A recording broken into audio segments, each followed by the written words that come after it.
నేను ఒక రైతుగా ప్లస్ ఇటు ఫెర్టిలైజర్ షాప్ నడుస్తున్నటువంటి అనుభవంలో చెప్తా ఉన్నాను. ఇంతవరకు ఇలాంటి సీడ్ను నేను ఎక్కడ చూడలేదు. ఇంత పెద్దగా కొమ్మ పెరిగి కాయ ఎదిగినా కూడా చాలా ఎర్రగా రెడ్డుగా వస్తూ ఉంది. దీనికి హ్యూమిడిటీ పవర్ బాగుంది, రెసిస్టెంట్ పవర్ బాగుంది. రైతు సోదరులకు నమస్కారాలు. నా పేరు రామ్దాస్, ఏఆర్ఎస్కే నేరడ ఫెర్టిలైజర్ షాప్ నుంచి మేము గత సంవత్సరం కర్షక్ సీడ్ వారు మాకు కర్షక్ హార్ట్ అనేటువంటి సీడ్ ఇచ్చారు శాంపిల్గా.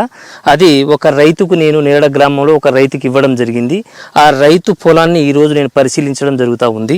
ఎందుకంటే కాయ చాలా నాణ్యతంగా మంచి దగ్గర గణపులు కలిగి ఉంటా ఉంది. అదేవిధంగా ఎటు చూసినా ఇంత పెద్దగా కొమ్మ పెరిగి కాయ ఎదిగినా కూడా చాలా ఎర్రగా రెడ్డుగా వస్తూ ఉంది. మరియు గింజ కూడా నిండుగా ఉంది, తాలు శాతం లేదు. అదేవిధంగా నల్లి కూడా దాని ప్రభావం లేదు. జనవరి ఎండింగ్లో తీస్తున్నటువంటి వీడియో కాబట్టి ఈ విధంగా క్రాఫ్ కింది నుంచి పైదాకా ఒకటే నాణ్యతతో ఒకటే రకమైనటువంటి పొడవును కలిగి ఉన్నది. గింజ నాణ్యత గట్టిగా ఉన్నది. అదేవిధంగా కలరు క్వాలిటీ బాగుంది.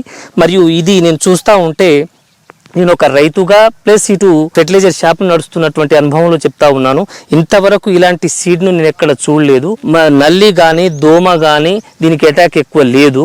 అదేవిధంగా దీనికి హ్యూమిడిటీ పవర్ బాగుంది, రెసిస్టెంట్ పవర్ బాగుంది.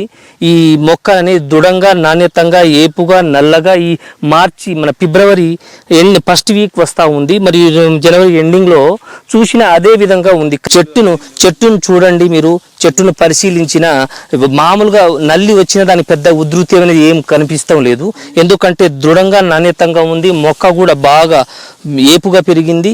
కాయ కూడా బాగా క్వాలిటీ నాణ్యతంగా ఉంది. ఇది చూడొచ్చు మీరు రైతు సోదరులు, ఈ విధంగా చూడొచ్చు.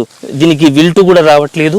ఇది విధంగా చూడొచ్చు. ప్రతి చిన్న కొమ్మ కూడా బాగా కాసింది, ఎర్రగా కాయలు అనేది బాగా విపరీతంగా పూత పిందె పువ్వులు కూడా ఇప్పుడు వస్తూ ఉంది. దీన్ని మీరు గమనించవచ్చు. ఎందుకంటే నా యొక్క అనుభవంలో నేను కూడా 5 ఎకరాల ఫీల్డ్ తోటను వేసాను. కానీ ఈ విధమైనటువంటి కర్షక్ సీడ్ వాళ్ళది కర్షక్ హార్ట్ అనేటువంటి సీడ్ను నేను చూస్తున్న మొదటిసారిగా నా అనుభవంలో. గత 2008 నుంచి నేను వ్యవసాయ రంగంలో పనిచేస్తూ ఉన్నాను, తోట వేస్తూ ఉన్నాను. కానీ ఈ విధమైనటువంటి సీడ్ని నేను ఎక్కడ చూడలేదు. ఈ విధంగా నేను శాంపిల్కి నాకే ఏమని వచ్చింది, కానీ నేను వేయలేక ఒక రైతుకి ఇవ్వడం జరిగింది. ఆ రైతు పొలాన్ని నేను ఈరోజు పరిశీలిస్తే నాకే చాలా అద్భుతంగా ఉంది. ప్లస్ రైతు కూడా ఈ విధంగా వేస్తే మన అన్ని రంగాలలో ఈ మన సుగంధ ద్రవ్య పంటలలో మిర్చిని రారాజుగా పిలుచుకోవచ్చు. ఎందుకంటే ఇలాంటి పంటను పండియడం ఈ తరుణంలో, ఈ నల్లి కాలంలో మనం ఈ రైతులను బెంబేలెత్తిస్తున్నటువంటి తరుణంలో కర్షక్ హార్ట్ అనేది పవర్ఫుల్ అనేది చెప్పుకోవచ్చు. ఇతనం నల్లికి కానీ ఇటు చీడపీడలకు కానీ మరియు వేరేటువంటి తెల్లదోమ పచ్చదోమ ఏది వచ్చినా బొబ్బ రోగాన్ని కూడా కంట్రోల్లో ఉంది. కాబట్టి రైతు సోదరులు ముఖ్యంగా గమనించాలి. రైతు సోదరులు ఈ విధమైనటువంటి వంగడాలను ఎన్నుకుంటే భవిష్యత్తులో మనకు మంచి దిగుబడి రావడానికి అవకాశం ఉంది. ప్లస్ ఇది 35 నుంచి 40 క్రాస్ అవుతుంది. ఎందుకంటే లోపు అనేది లేదు. ఇది ఈ విధమైనటువంటి క్రాప్ సెట్టింగ్ అనేది ఎక్కడ లేదు. చూడండి, ఈ విధంగా చేను మొత్తాన్ని పరిశీలించినా కూడా మనకు ఇప్పుడు ఫిబ్రవరి ఫస్ట్ వీక్లో ఉన్నాం. కాబట్టి ఫిబ్రవరి ఫస్ట్ వీక్లో ఈ విధంగా ఉందంటే మీరు గమనించవచ్చు, చూడొచ్చు.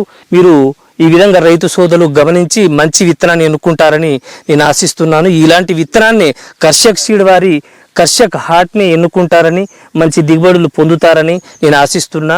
మీ యొక్క సదా సేవలో నేను మీ రైతు సేవలో ఉన్నాను. కాబట్టి నేను రైతు సోదరులకు ముఖ్యంగా తెలియజేస్తూ ఉన్నాను, కర్షక్ సీడ్ వారి కర్షక్ హార్ట్ను అందరి వేసుకోదగినటువంటి విత్తనము.